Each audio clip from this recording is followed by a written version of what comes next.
What is going on, everybody? I am Rob Westerman, the third of GBP Daily, and thank you for tuning in to the Rob Westerman Show. You can find me all over social media at GBP Daily, and if you are not already, please subscribe to the YouTube channel. I would greatly appreciate that. Any interaction with the channel helps me. Liking the video, commenting on the video really helps the channel. It is Friday, November 15th. Happy Friday, everyone. Hope you are having a great week. I know I am. We are just 2 days away from Packers-Bears football. Xavier McKinney, DJ Moore throwing some shots back and forth at each other. Evan Williams getting dinner with Leroy Butler to talk about what the Packers and Bears rivalry means. It's going to be a good one. And honestly, I think it's going to be closer than what most people are thinking. People are in the chat, fired up. My man Durant in the chat, Packers by 30 until further notice. I want turnovers. Souls is in the chat. Bears suck. They absolutely do. But I threw up a post the other day about my prediction in the Packers winning 34-23 in the uproar of complaints about how I think the Bears can score 23 points on us. It was heard loud and clear. I saw all the comments. I saw all the backlash, all the hate getting thrown my way, which is completely understandable. I'm sticking with it, though. The Bears, they've got some legit guys on both the offensive and defensive side of the ball. But at the same time, they have not come together as a unit to play good football for the majority of this season. Another thing, it seems like whenever a team makes a coaching change, whether it's firing a head coach or in the Bears case, firing their offensive coordinator, that seems to sometimes give those teams a little jolt of energy in the fact that someone else is running the show. So Shane Waldron, the Bears offensive coordinator, was fired this week. So we'll see if their offense can score a touchdown for the first time in quite a while. I think it's been at least a game, maybe a game and a half. Can't remember exactly the last time they scored a touchdown, which is not a good thing. My man Durant, we're not giving up 23 points. I know, Durant, you're not alone in thinking that. Just about everybody that responded to my prediction said the same thing. So, yeah, because that worked out so well for the Jets. Hey, you're not lying. You got me there. Hopefully that's the case with the Bears this weekend. Hopefully they can continue to play poor offense, and we can just have a field day. Like you said earlier, you want turnovers, so do I. Hopefully Xavier McKinney can grab another pick. Hopefully over DJ Moore. They've been going at it quite a bit. That would be a chef's kiss on the trash talk that has been leading up to Sunday. Without further ado, let's hop into the chat here. The Nicolet Law hotline is now live. Give me a call, join the show. Durant, you got a lot to say. Give me a call, join the show, be a part of the show. My man Phil's in the house. He talks a lot of smack. Still haven't got him on the hotline. I don't know what's going on. I don't know if he's scared to talk to me. I don't know. I'm just kidding. But yeah, Phil, since you joined the chat, yes, I did get up early, as always. Got a workout in. Got my Starbucks coffee. It's Friday. And let's have a freaking day, shall we? 2 days out from my favorite rivalry. That doesn't mean I dislike the Bears the most out of all the NFC North opponents. It's just kind of my favorite rivalry because we've dominated it. So, yes, let's hop into the chat here. Give me a call on the Nicolet Law hotline. Number is on the screen, 319-242-2332. Give me a call, join the show. You got some Packers questions. You got some Packers comments.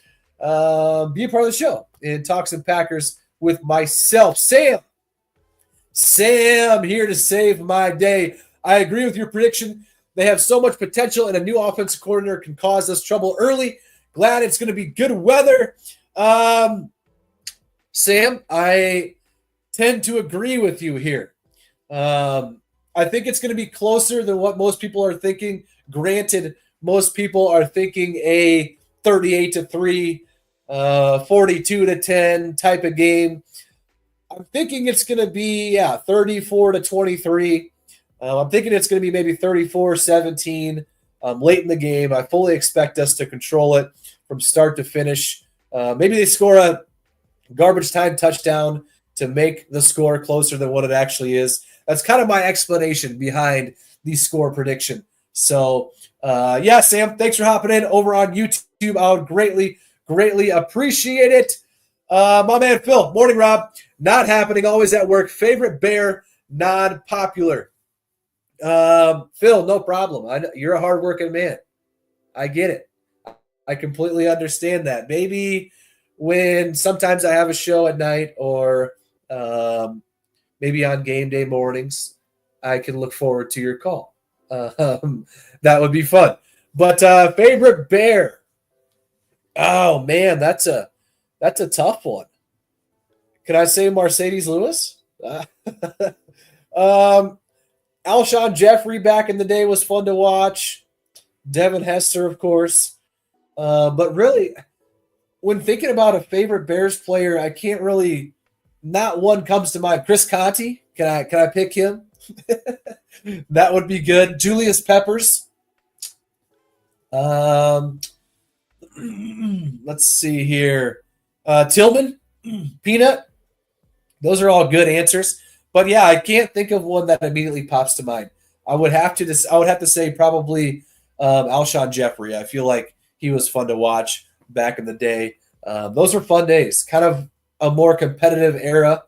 We still would win more often than not, but it was always pretty competitive. They were always pretty legit when they had Jay Cutler. So yeah, I will go with Alshon Jeffrey. Thank you, Phil.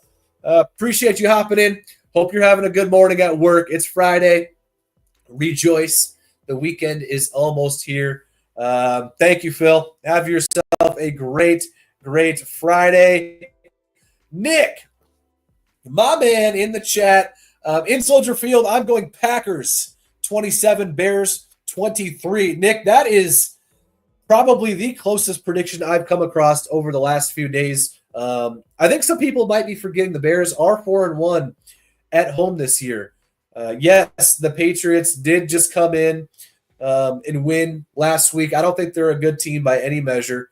But yes, the Patriots came in and beat the Bears last week. But as the Packers are, I'm not overlooking the Bears team. Coach was just talking about it yesterday. Said it wasn't too long ago that people were talking about the Bears being a legit team that could win the division. Now, did I ever buy into that? Of course not. They were never going to win the division this year. But I'm also not going to overlook them. It's a rivalry game in Soldier Field where they're 4-1 at this year. Sticking to my prediction, 34-23. That's where I'm at. Nick, you're 27-23, a little bit closer than mine.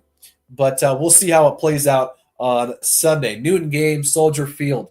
Nick, thank you for hopping in the chat. Have yourself a great Friday. Love me some Fridays. Yosef, what is Jordan Love's status? Yosef, Jordan is no longer on the injury report, thankfully. He's been hurt pretty much all year, one way or another, whether that was the MCL from week 1 or the groin injury that he suffered during the Jaguars game. But yeah, after the bye, he is or is close to 100%. So he's getting all the practice reps this week as opposed to being limited and not getting them all. So yeah, anytime your young starting quarterback is back to getting all the practice rep, that's a good thing. So hopefully the interceptions come to a halt or at least decrease in some form or fashion. I would love to see that. And if they don't, hopefully they're not pick sixes. I mean, we've got a good defense where we can live with an interception, sometimes maybe 2 a game. But man, pick sixes are just absolute backbreakers. So hopefully we can avoid those at all costs.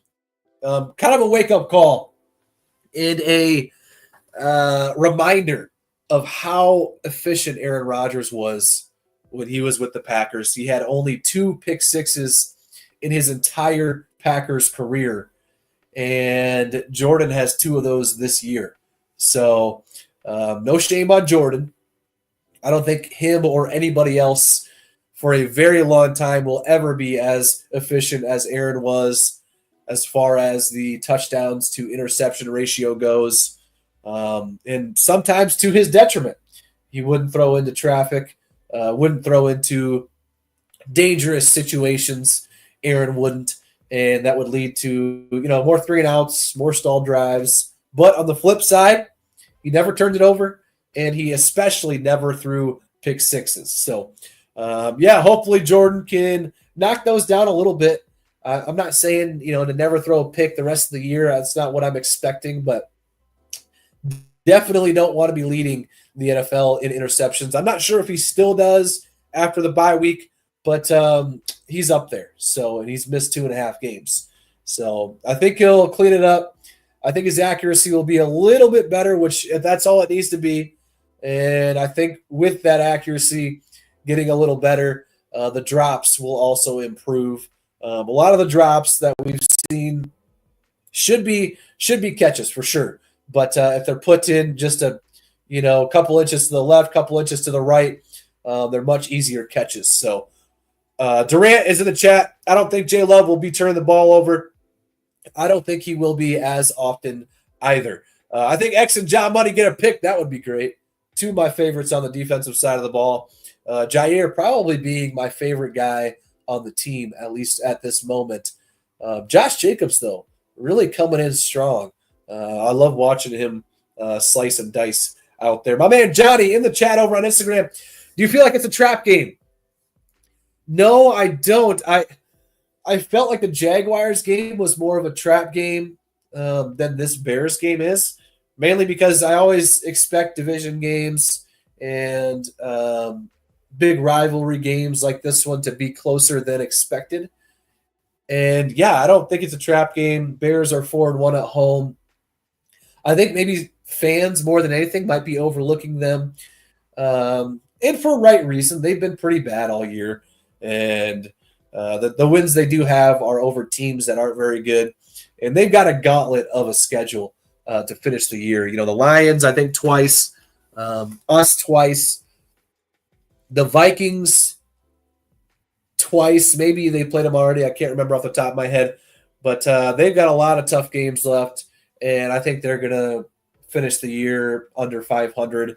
And, yeah, hopefully that's the case. So, Johnny, thanks for hopping in the chat. Have yourself a great Friday. My man Randall is in the chat. Good to see you. Randall, where you been? It's been a while. Hope you're doing well, Randall. Thanks for tuning in. Let's get to our fact of the day. It is a good one. It's time for your Green Bay Packers fact of the day. Brought to you by TickPick. TickPick guarantees to have the lowest prices on Packers tickets. If you find cheaper tickets elsewhere, TickPick will give you 110% of your money back. If you want $20 off your next ticket order, use the code Packers20 at checkout. That's Packers20. This promo code can only be used in the app, so be sure to download the TickPick app today. All right, your fact of the day on this beautiful Friday, November 15th. No player on the Bears' active roster has defeated the Packers while playing for Chicago. That is a pretty wild stat. I'm not sure that this has ever been true throughout their history against each other. We've won 10 straight against the Bears. And hopefully we can get to 11 straight on Sunday. So one more time, no player on the Bears' active roster has defeated the Packers while playing for Chicago. None of those guys. Not Brisker, not DJ Moore, nobody. None of those guys over there on the Bears' active roster has ever experienced a win against Green Bay as a member of the Chicago Bears. That is sad. That is just sad. So shout out to the Pack, dominating. Also shout out to TickPick for partnering with myself. Phil, I used TickPick the other week against the Packers-Cardinals game. And, yeah, they guarantee the cheapest Packers tickets on the market. What do you want to do when you look for Packers tickets? You want to find the cheapest. You want to find the best for your buck. And TickPick's got it.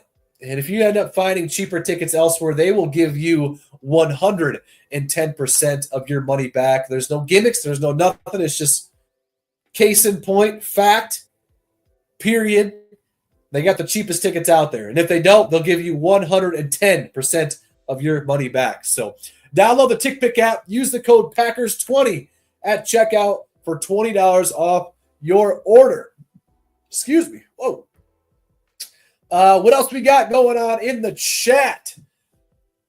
Fonseca over on the Instagram chat. Hey, bro, good morning from Mexico. Good morning from the U.S. Hope you're having yourself a great Friday.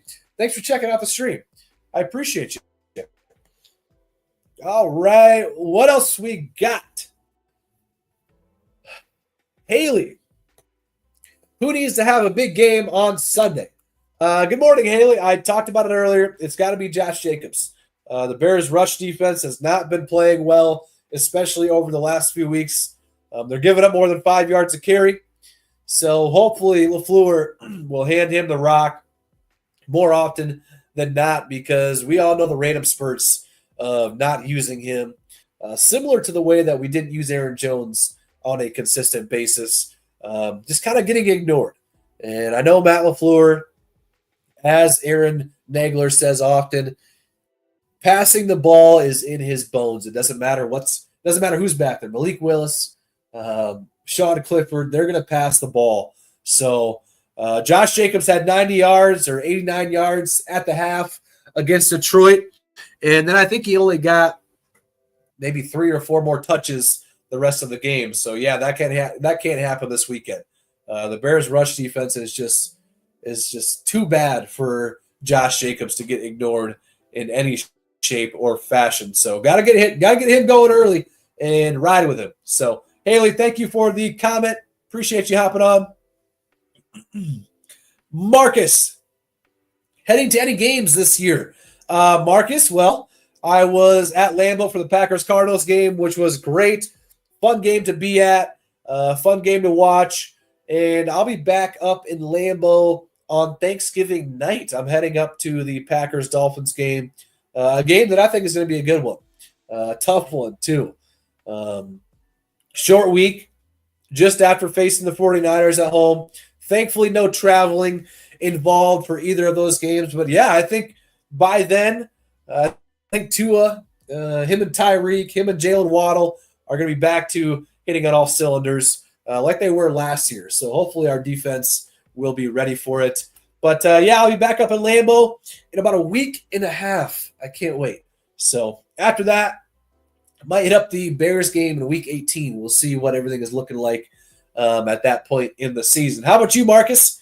Let me know in the comment if you are heading to any games the rest of the year.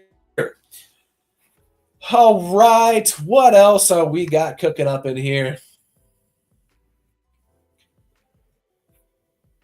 Phil, are we getting Myers back? Well, Josh Myers he missed the game against the Lions. And Elton Jenkins, yes, he was struggling in his place. I know the ball was slippery, but yeah, had some bad snaps that led to some stalled drives. And yeah, Josh Myers is practicing this week.